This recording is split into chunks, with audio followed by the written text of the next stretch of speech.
rendre, mon Père, agréable à ceux qui est désespéré, Jésus. Alléluia. Manifeste ta gloire ce soir. Nous avons besoin de ta grâce. Oh Jésus.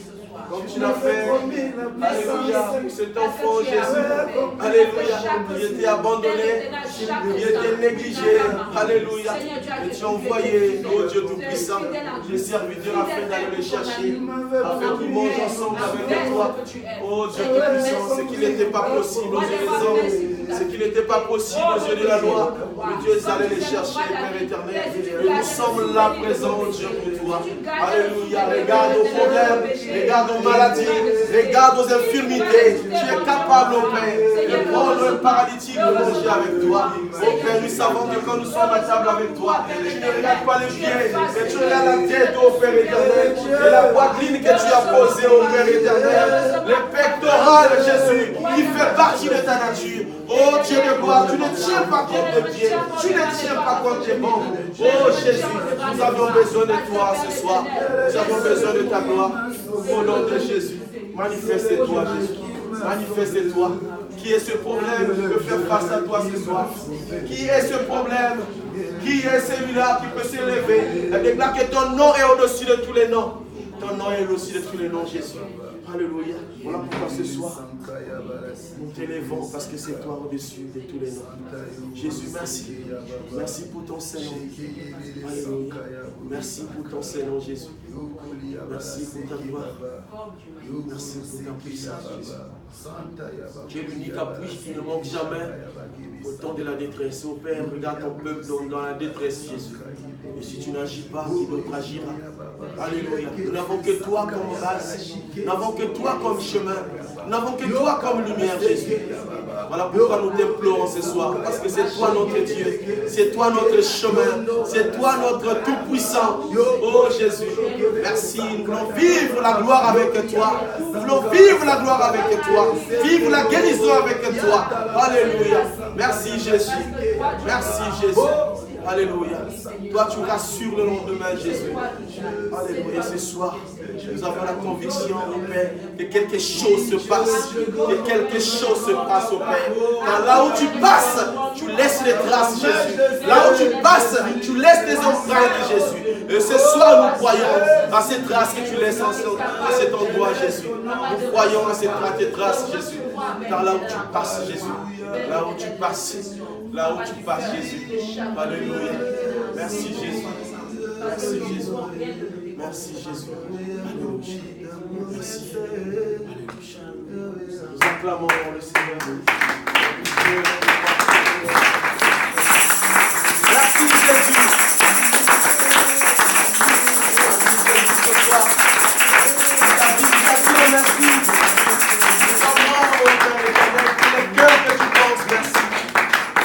Alléluia, merci Jésus. Alléluia, merci Jésus. Nous pouvons nous asseoir un moment.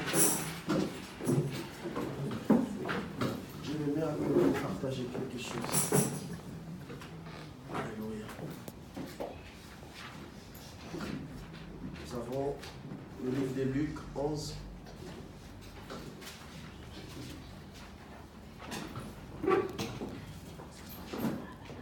Luc chapitre 11, à partir du premier verset. Je lis la parole du Seigneur au nom de Jésus. Jésus priait un jour en un certain lieu. Lorsqu'il eut achevé, un de ses disciples lui dit, « Seigneur, enseigne-nous à prier, comme Jean l'a enseigné à ses disciples. » Il leur dit, « Quand vous priez, dites, deux points, Père, que ton nom soit sanctifié, que ton règne vienne, donne-nous chaque jour notre pain quotidien.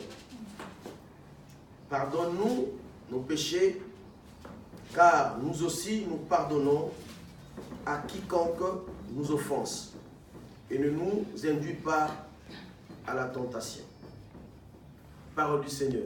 Amen.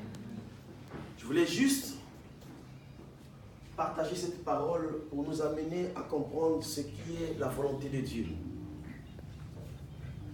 Bien-aimé, Dieu a une volonté dans la vie de chaque personne sur la terre.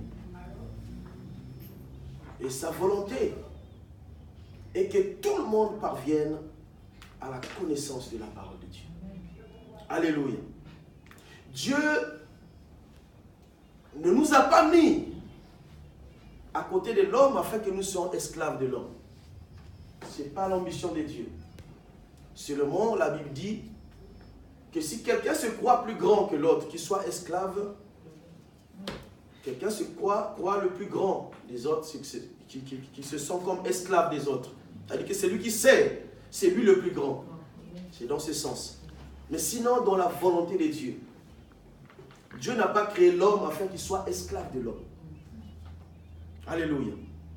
Le seul maître de l'homme, c'est Dieu.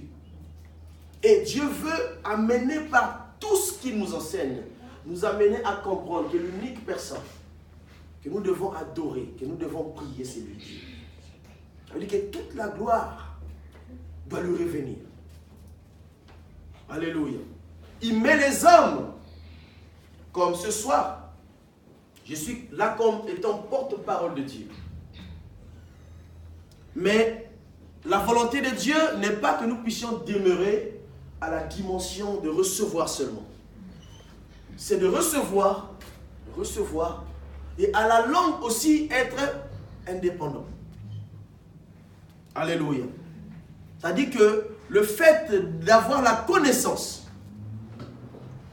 qu'un jour l'homme aussi parvienne à exploiter ce qu'il a eu à comprendre de sa volonté.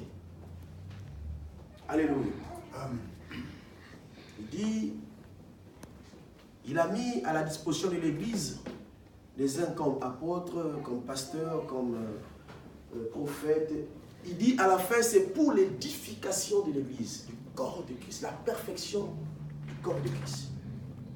Alléluia. Parce que dans la marche, il y a toujours des gens qui ont compris avant. Paul avait compris, Dieu avait sélectionné, il y avait Paul, il y avait Pierre. C'était pour les communiquer ce qu'il avait comme vision, afin qu'eux aussi à leur tour, qu'ils puissent communiquer aux autres que nous sommes aujourd'hui. Et nous sommes en train de faire la continuité du travail que Jésus a laissé. Alléluia. Cet homme est en train de poser une question très importante. Il a vu Jésus prier. Et quand vous lisez, vous allez comprendre que dans la loi, il y avait la prière. Amen. Les gens priaient. Mais il voit que la prière de Jésus donne un bon résultat. Et Jésus, quand il prie, c'est différent de la prière qu'eux, ils ont reçue. Et quand il prie, c'est du tic au tac. Alléluia. Ça ne veut pas dire qu'il n'y avait pas la prière. Et cet homme curieux, il a demandé, il a posé une question. Seigneur, montre-nous comment faut-il prier. Comme Jean a montré à ses disciples comment faut-il prier. Alléluia. Amen. Très important. Et quand vous lisez, vous allez comprendre que cette personne, en fait, ce qui l'avait poussé à poser la question, c'était par rapport au résultat qu'il avait vu de Jésus. Et quand il regardait Jésus prier, prenons le cas de Lazare. Jésus a fait une courte prière. Et quand vous lisez encore bien, ce n'était même pas une prière. Alléluia. Il a dit, je le fais à cause de tout ce qui m'entoure. Pour lui, ça ne demandait pas une formule quelconque. Alléluia. Il a juste dit, Lazare sort. Il a donné un ordre. Et Jésus révèle la prière. Quand vous lisez même dans Matthieu 6 aussi, c'est la même chose. Mais sauf que les mots sont un peu différents. Parce que là, il dit, quand tu veux prier dans Matthieu, entre dans ta chambre et ne me tue pas les vaines paroles, car ce que tu veux dire, Dieu le connaît déjà d'avance. Il dit que Dieu connaît ton problème. Ce que tu perdures, ce que tu vis tous les jours, Dieu le connaît. Mais ce n'est pas ça qui intéresse Dieu. Il dit, quand vous priez, écoutez la première parole. Il leur dit, quand vous priez, dites, Père, que ton nom soit sanctifié, que ton règne vienne. Ça veut dire que dans la priorité des prières, c'est d'abord Dieu. Ce n'est pas la prière du voisin qui est en train de prier à côté de moi. Parce que souvent, je me souviens bien quand nous étions encore débutants dans la marche, on ne savait pas prier. Amen. Et quand on te demandait de prier, nous on tremblait. Il dit, mais quel mot, qu'est-ce que je vais dire? Alléluia. Et du coup, il y avait des frères zélés à l'église. Et quand ils priaient, il y a des mots qu'on copiait comme ça. Oh Jésus, tu es merveilleux. C'est des mots comme ça qu'on collectait et puis c'était devenu une prière. Alléluia. Ce n'est pas de cette prière que Jésus a parlé. Et avec le temps, on commençait à répéter. C'était devenu comme une récitation, voilà. Dans chaque situation, c'était la même récitation. Parce qu'on ne savait pas comment prier. C'était difficile. Et on avait un pasteur qui, même à la fin du culte, pour lui, la prière de clôture, ça ne demande pas un pasteur ou un ancien. Il demandait à n'importe qui dans la salle de faire la prière de clôture. Imaginez-vous, tu ne sais pas prier, et pendant que tout le monde est là, plus de 200-300 personnes, et tu te lèves, le frère X fait la prière de clôture. Silence plat. Vous attendez la prière. Au moins 2 minutes après, le frère commence à sortir. Alléluia. Montre-nous comment prier. Et quand vous priez, entrez dans votre chambre. Ferme ta chambre. Mais les premières paroles qui sortent de la prière, c'est d'abord Dieu. Que ton nom soit sanctifié. C'est d'abord Dieu. Après, ensuite, c'est que ton règne qui est dans le ciel aussi vienne sur la terre. Quand vous lisez la suite, vous allez comprendre, en fait, c'est la répétition de la deuxième prière. Parce que le règne de Dieu, c'est la volonté de Dieu. Tout ce que nous cherchons, tout ce que nous désirons ici sur la terre, c'est la volonté de Dieu. Alléluia. Donc, celui qui cherche d'abord le royaume de Dieu, à la volonté de Dieu. C'est comme un enfant qui toutefois, il vient demander de l'argent. Mais il ne fait pas la volonté de son père. Son père va donner, c'est dans ses droits. Vous verrez que c'est des enfants qui n'intéressent pas beaucoup, qui ne sont pas beaucoup utiles dans la famille. Dans ses droits, le père est obligé de donner. Mais celui qui travaille avant de recevoir, il n'a même pas besoin de demander, le père lui donne. Amen. Que ton nom soit sanctifié. Quand vous lisez dans... C'était quel passage qu'on avait? C'était dans Galates, je crois. Bien aimé m'a demandé ce passage. Galates 4. Là où il dit que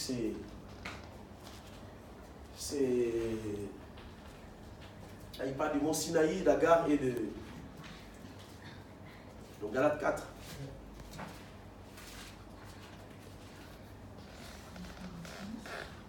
Quand vous lisez ce passage, on va le trouver, parce qu'on a partagé ça le mardi. C'est un verset qui m'est venu comme ça, c'était juste pour comparer la vie terrestre et la vie céleste. Quand vous comparez ce passage, Dieu nous donne comme l'impression que, en dehors de cette vie que nous menons sur la terre, il y a une autre vie dans le ciel.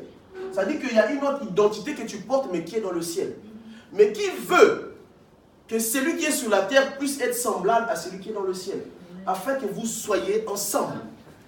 Afin que vous viviez dans l'harmonie, parce que la volonté de Dieu, ce n'est pas sur la terre, c'est dans le ciel. 4.24. Que Dieu vous bénisse. On peut noter le verset et faire la lecture à la maison. Il parle d'Agar et il parle de Sarah. Qui était, c'était quel mot qu'il a utilisé? Une allégorique. Alléluia. Qui était un exemple. Ou bien une figure. Alléluia. Quand vous lisez ce passage, vous allez comprendre en fait, il y avait un Jérusalem terrestre, il y avait aussi un Jérusalem céleste. Alléluia. Que ta volonté soit faite sur la terre, comme il est dans le ciel. On se bat, on cherche de gauche à droite. Il y a déjà une volonté que Dieu a établie pour nous. Et on n'a pas besoin de se casser le visage. C'est simplement demander que cette volonté, que nous puissions la vivre sur la terre. Alléluia. D'abord, avant cette volonté, d'abord que son nom soit sanctifié. Reconnais que c'est le Dieu qui est le Créateur. Reconnais que l'adorer ne demande aucune exigence. Alléluia.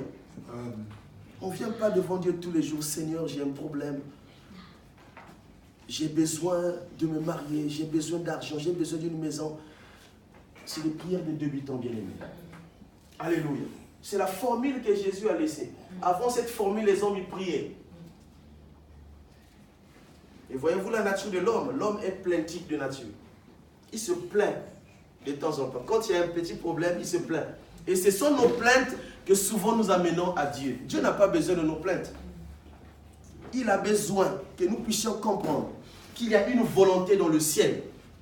Et que cette volonté-là, si tu le reconnais, si tu la reconnais, cette volonté-là sera aussi de même sur la terre là où tu vis. C'est un chemin déjà tracé. Alléluia. Il a donné l'exemple de lui-même, Jésus. Quand vous regardez sa vie sur la terre, en fait, il a manifesté. Il a dit, je le fais, pas par ma volonté, mais je fais la volonté de mon Père. Tout ce qu'il faisait, c'était la volonté de son Père. Il n'avait pas besoin d'une demande. Parce qu'il savait que quand il faisait la volonté de son Père, automatiquement, Dieu lui donnait ce qu'il en avait besoin. Amen. Devant chaque circonstance, Jésus n'avait pas besoin de passer le temps à demander. Alléluia. Il conjuguait, quand vous lisez, même dans les... il conjuguait le même verbe. Il sait que quand il est en train de marcher dans le ciel, il n'y a pas des obstacles. Il marche sur la terre, comme sur l'eau, il continue à marcher. C'est la volonté du ciel. Et Pierre voulait se joindre à cette volonté. Il a dit, Seigneur, dis que moi aussi je puisse marcher sur les eaux. Il a dit, mais marche. Alléluia. Que ta volonté soit faite sur la terre, comme il est dans le ciel. Jésus, quand tu vois un cadavre, il ne le voit pas comme nous. Il dit qu'il appelle quelqu'un qui est mort, une personne qui est en train de dormir, parce qu'il va le réveiller. Amen. Ça, c'est dans la volonté du ciel, parce qu'il n'y a pas la mort. Alléluia. Et la volonté de Dieu est que tous, nous ne puissions pas dépendre des pasteurs, que nous ne puissions pas défendre des évangélistes, que nous ne puissions pas dépendre des prophètes, mais qu'à la finalité, que chaque homme parvienne à comprendre la volonté de Dieu. Amen. Alléluia. Parce qu'il sait qu'un jour, tu seras isolé dans un endroit où il n'y aura pas de communication, pas de transport. Alléluia. Tu vas chercher le téléphone, il n'y en a pas. Il n'y a pas de tram, il n'y a pas de train. Seul à seul devant des situations. Alléluia. Et Dieu veut alimenter une relation personnelle avec toi. Dieu est jaloux de sa gloire. Il ne veut pas toutefois que toi, pour que tu reçoives, il faut que tu passes par quelqu'un. C'est ça que Dieu ne veut pas. Il le permet parce que nous sommes immatures encore dans les choses de Dieu. Mais quand nous allons grandir, il faut que nous puissions développer une relation personnelle avec lui. Tête à tête, face à face. Que nous puissions rentrer dans une chambre, nous fermons la porte. Pas de contact. Parler avec lui. Alléluia. C'est cette volonté que Dieu veut. Imaginez-vous un Jean qui se retrouve dans une île de Patmos. Il n'y a aucun autre apôtre. Il n'y a personne. Il est seul dans une île où il y a des animaux féroces, très dangereux. Alléluia. Il est seul. Mais il n'était pas seul, il était avec la parole de Dieu parce qu'il avait compris. Et comprenez, quand il développe l'intimité, quand il est seul, et comment Dieu lui révèle les choses qu'il n'avait même pas révélées à tous ceux-là qui étaient autour de lui. Alléluia. Il veut que tous nous arrivions à cette dimension. Bien aimé. Quand nous venons à l'église, Dieu est très touché. Quand nous venons tous les jours à l'église et que nous ne comprenons pas sa parole, ce n'est pas sa volonté. J'ai toujours pris l'exemple des apôtres, des disciples qui ont passé 3 ans avec Jésus. 3 ans suffisaient afin qu'ils comprennent et qu'ils soient des canaux, la base de ce que nous pouvons partager ce soir. 3 ans suffisaient. Parce que ces hommes étaient appliqués. Ils étaient déterminés. Bien bien-aimé, comprendre la parole de Dieu, c'est simple. Alléluia. Amen. Et Dieu veut que nous puissions arriver là. Que nous puissions parvenir à la connaissance. Afin que nous puissions partager l'intimité avec lui, seul à seul. Face à face. Je demande à ton Dieu, Seigneur, j'ai faim, je veux manger. Vous deux. Père éternel, je veux avoir ceci. Je veux avoir cela. Sans communication. Ça, c'est la prière, bien-aimé. Et ce n'est pas un apôtre qui est en train de parler, c'est lui-même Jésus. Ce n'est pas que quand on prie, tu regardes le voisin, tu regardes, tu veux te jeter, tu te dis, mais je vais me jeter, les gens vont me regarder. Je vais sauter, les gens vont me regarder. Il y a des gens qui pleurent dans la présence du Seigneur. Tu veux pleurer, tu te retiens, tu te dis, mais qu'est-ce que les gens ne vont pas dire? Ils vont peut-être penser que j'ai un problème autre. L'intimité avec Dieu. Ne regarde pas le voisin. C'est toi personnellement avec Jésus. Et c'est là que Dieu, c'est la seule possibilité, je peux dire, que Dieu peut parler avec un homme. Que Dieu peut révéler ce que l'homme ne peut pas. Ou ce que les yeux naturels ne peuvent pas voir. Ce que les oreilles naturelles ne peuvent pas entendre. C'est dans l'intimité avec Dieu. Rentre dans ta chambre. Et quand tu veux prier, d'abord Dieu. Fais comprendre à Dieu que sa part est prioritaire. Le servir, ce n'est pas parce que tu as un problème. Le servir, ce n'est pas parce que tu as des soucis ou tu es menacé, non. C'est vrai, ça peut t'amener dans sa présence. Ça peut être un canal pour qu'il t'amène à lui. Mais quand tu le sais, quand tu le comprends, ce n'est pas la priorité. Alléluia. Ça vient en second lieu parce qu'il connaît déjà ce que tu as. En fait, quand vous le lisez, vous comprenez même qu'il n'a pas besoin d'écouter tes plaintes. Il n'a pas besoin que tu lui poses tes problèmes parce qu'il connaît déjà tes problèmes. Il veut seulement que tu puisses comprendre quelle est sa volonté. Bien aimé, comme nous allons comprendre la volonté de Dieu, vous verrez qu'on aura moins de problèmes à nous ici. Alléluia. Parce que la volonté de Dieu, elle est parfaite. Un Dieu plein d'amour, imaginez-vous. Est-ce qu'il peut attendre un piège à un enfant? Jamais. Il ne veut que du bonheur à ses enfants. Alléluia. Quand vous priez, entrez dans votre chambre, fermez la chambre. Aucun contact. Pas de réseaux sociaux. Pas de communication. Seul à seul. Ça ne veut pas forcément dire de fermer la porte que nous voyons. Mais fermer les portes aussi veut dire que tu coupes le contact. Même dans ta pensée. Tu peux être dans la prière mais penser à autre chose. C'est une porte qui est ouverte. Il veut que tu fasses tout. Et qu'en toi, qu'il y ait une seule existence, c'est Dieu. Avant même que tu commences. Et ça demande vraiment de la concentration, bien-aimé. Alléluia. Ça veut dire que si tu ne l'as jamais fait, tu n'as jamais parlé à Dieu. Ça, c'est l'interprétation de la parole de Dieu. Si tu n'as jamais fermé ta porte, tu n'as jamais vécu une période où tu es seul à seul dans ta pensée, dans ta manière de réfléchir, seul à seul avec Dieu, ça veut dire que tu n'as jamais prié. C'est ce que Christ est en train de dire, de répondre aux disciples. Il faut être seul. Tu laisses ton problème de côté, parce que Dieu est au-dessus de ton problème. Tu laisses tes enfants à côté, tu laisses ta femme à côté, tu laisses ton travail de côté. D'abord Dieu. Tu parles à lui seul à seul. Alléluia. Et vous allez voir que les révélations ne viendront pas seulement des hommes de Dieu qui sont devant la chaîne.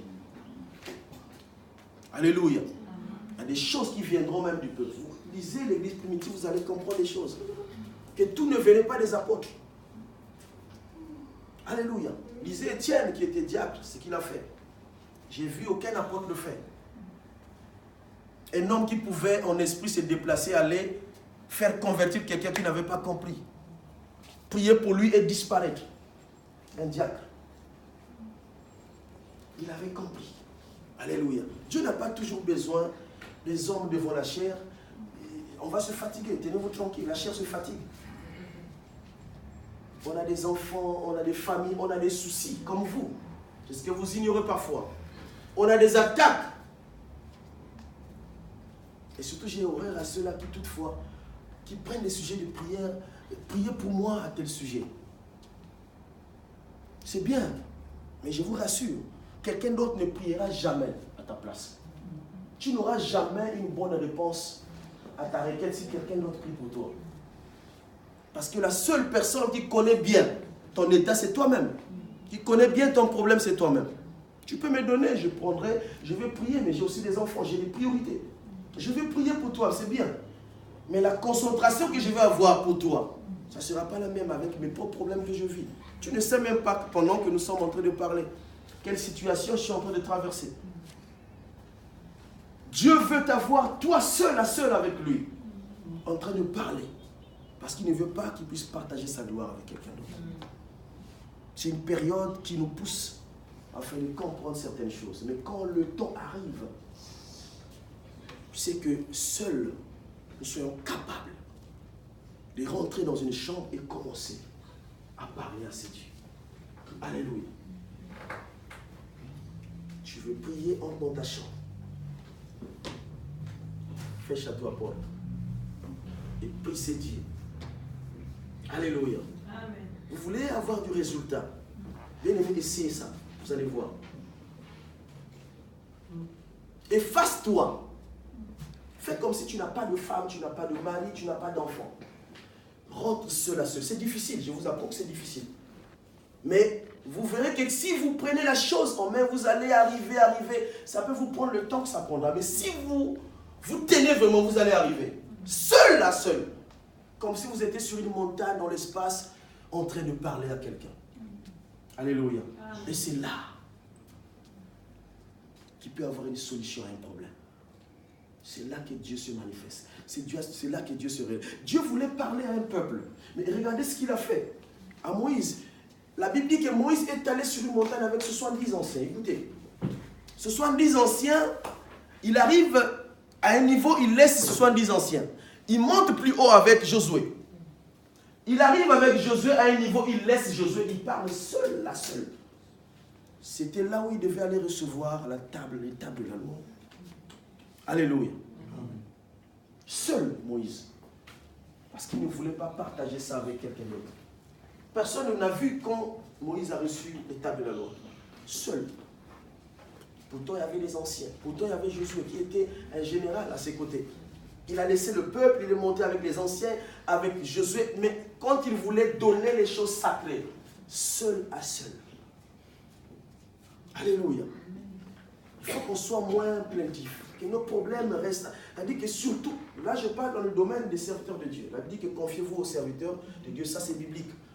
Là je parle à ceux-là qui toutefois, quand ils ont des problèmes, surtout vous les femmes. Moi les femmes ne m'aiment pas. Parce que je dis toujours des choses contre les femmes. Non, mais non, c'est pour édifier l'église, bien aimé. Les femmes ont du mal à garder les secrets. Chez nous, dans mon village, il y a quelque chose qui se passe. Mais on interdit, tout le monde peut participer à cette cérémonie, mais sauf la femme. Parce qu'en fait, c'est une sorcellerie. Ils se disent que si la femme participe, il va trahir. C'est un petit secret. Mais les hommes, depuis longtemps, quand j'ai demandé, depuis quand ça existait, en fait, depuis. Mais les hommes, ils gardent le secret. Chose étonnante, encore aujourd'hui, il y a des hommes qui sont un peu faux-fouquets, c'est-à-dire que qui n'arrivent pas à se retenir.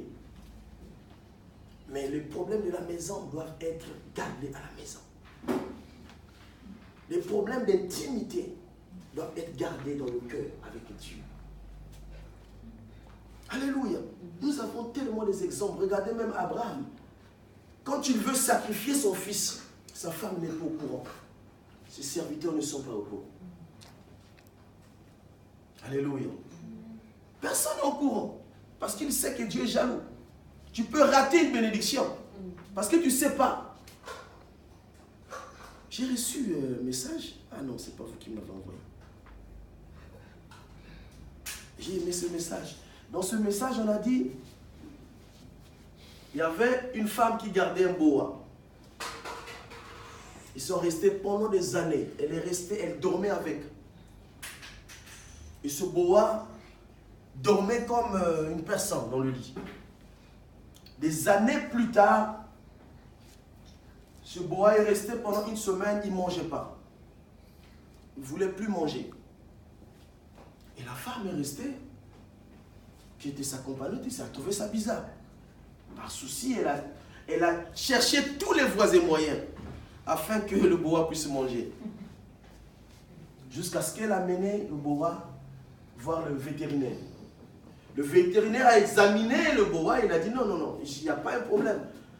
C'est là où le vétérinaire a commencé à poser des questions à la femme. Elle a dit, comment tu vis avec le boa dans ton lit? Non, non, est-ce que quand tu t'allonges, il se met à la même taille que toi? Oui. Est-ce que, il dit, oh, mais ce qu'il est en train de faire, il se prépare pour te manger pendant la nuit. Hein?